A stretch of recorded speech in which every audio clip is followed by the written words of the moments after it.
I want you to think about what we had right here. This is 70s, 80, 79, 80, 81, 82. Unemployment was probably the highest it's ever been in our lifetime, 12%, something like that. What were interest rates in 1981, 82? They're about 20% if you had a construction loan. And we had 1,000% increase in foreclosures during that time. So did California take a price hit in the 80s with all those going on wrong? The answer is it did not. Interestingly enough, there's the median price in brown of California. It never took a price hit.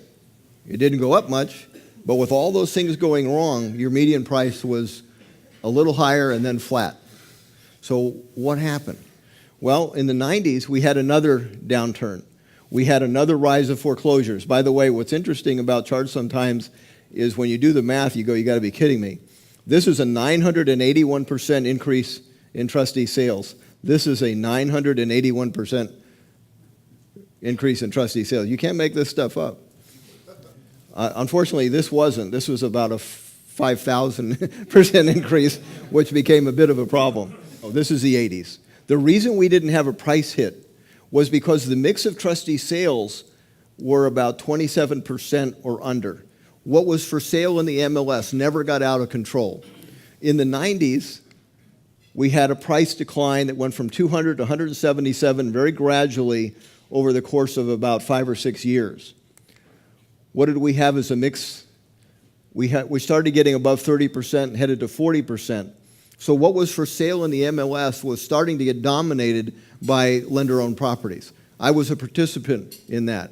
We were able to buy stuff at HUD auctions for half off.